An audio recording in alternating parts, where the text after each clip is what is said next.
are talking Requiem for a Scream, and this is directed by Ben Meyerson.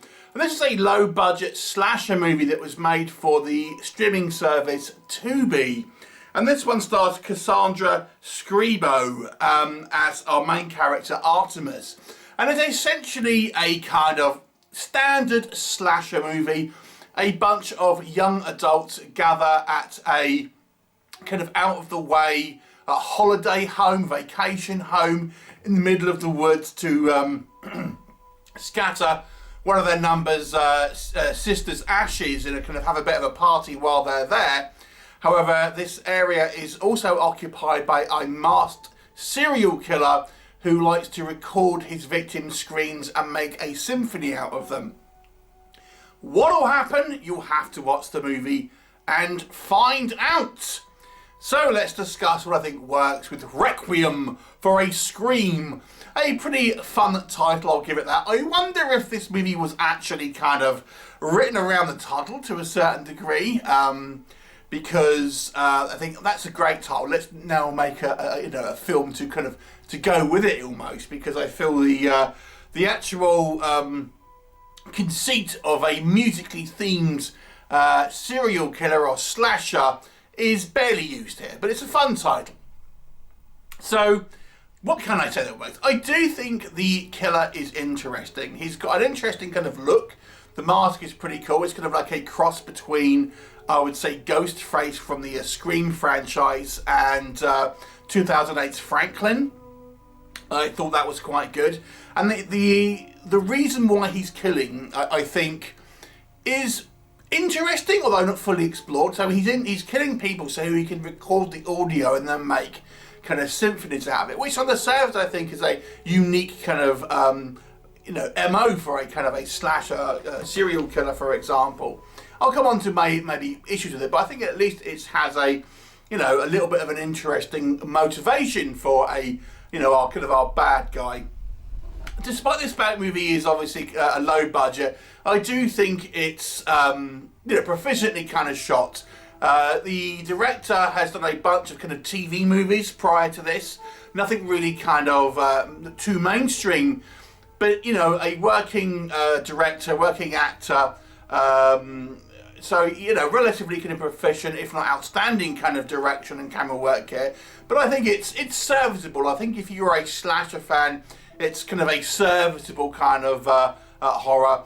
The effects are not particularly kind of gruesome, but when we do see some of the kind of the practical effects, I do think they're kind of well done. I wonder here if the decision was, if it didn't look very good, don't show it. And because obviously it's made for a free streaming service, again, I wonder if they're a bit kind of like limited on how far they can go. But what we do see in regards to kind of gore and stuff like that is it's done to a decent effect, albeit we don't kind of see a huge amount of it. I think our kind of cast of characters are somewhat kind of memorable. They all are very kind of individual. They're a little bit kind of stereotypes, but nonetheless, I do think they were kind of, you have distinct personalities within them, which I thought was reasonable here. And it introduces an element here which it doesn't do a lot with, and that's a kind of a class system kind of dispute. I don't want to go too much into it because it will kind of be a bit of a spoiler, but there's an element here which you could argue is a kind of a clash of classes, so to speak. So, what doesn't work? So some of the elements that I think make this movie more original are underplayed, and that is the two things I've kind of alluded to already. The kind of the clash of the kind of the classes. Again, this is kind of, I don't want to go too much into this, but there's an element that is introduced partway through the movie, which is why I won't kind of go too much into this, that sets a stage for people who may be from a kind of a middle class kind of background against maybe those from a slightly lesser background, you might say. And it's introduced, but there's not a huge amount done with it. It's just a couple of lines of dialogue, more of an afterthought, to be honest with you, more of a way to create a connection between kind of characters. But I thought it could have been an interesting idea to kind of work into have a more of a a bit of meat on the bones in regards to the kind of the script. So it's introduced, but not a lot is done with it. As is the kind of the other element that I think is it tries to be a little bit more original with, and this is the reason why this guy is killing these victims is because he wants to record their kind of screams to make music. But we never really know why he's doing that. What does he intend to do with it? What was his reason? Has he come from a musical background? You know, what is his obsession with that? It's never really kind of gone into. So you've just got to accept that that's his kind of motivation, and there's no real reason for it, no real kind of backstory kind of like, you know, folded into this. It's just kind of there. Our kind of protagonists might have had a bit more of a musical connection, to be honest with you, but our antagonists, it's just like, it's there, just accept that it's happening, and we won't going to give any kind of reason for it. So there's some ideas here that I think are introduced, but not a lot is done with them. So what else can I say? As I've mentioned again, the characters here are very stereotypical. They actually even make a point of saying, oh, we're like the Breakfast Club, you know, you're the nerd, you're the jock and stuff like that. So you have this kind of like array of kind of different personalities. And although it makes them distinct, you're thinking, but would these people really be that kind of, as a group? They seem very kind of like different from one another. And it's, again, you just kind of like somewhat kind of having that typical kind of like cliches that, you know, Cabin in the Woods kind of spoofed so well back when that sort of came out. I have to say though, if I had to have one major issue with this film, is that I think it's just a little bit silly and dumb. So some of the kind of decisions made both from our group of protagonists and the killer seem incredibly silly and stupid at times from their motivations.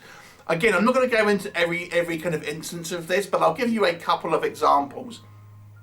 So, when our group of protagonists are parting, our main character sees a masked man in the window and doesn't kind of say anything.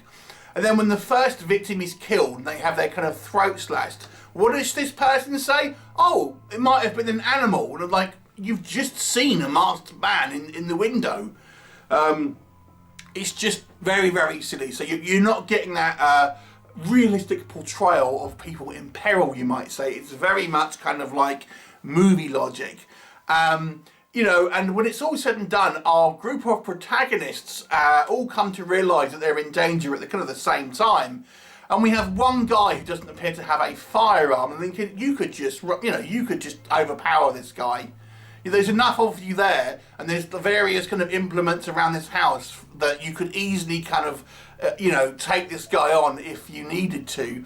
And then we have like killers like giving these people kind of like time to kind of get prepared, and he's asking for a particular kind of prop, you might say. Again, I don't want to spoil it for you, but there's ultimately a MacGuffin that this killer needs. And I don't understand why they just didn't give it to him, and kind of it didn't make any sense to try to not to give it to him in their kind of position. So that's a couple of examples, but not the only ones. This movie is full of examples of where you're just thinking, I don't know why this character either did that or didn't do it. It just seems a little bit silly and kind of ill thought out, to be honest with you.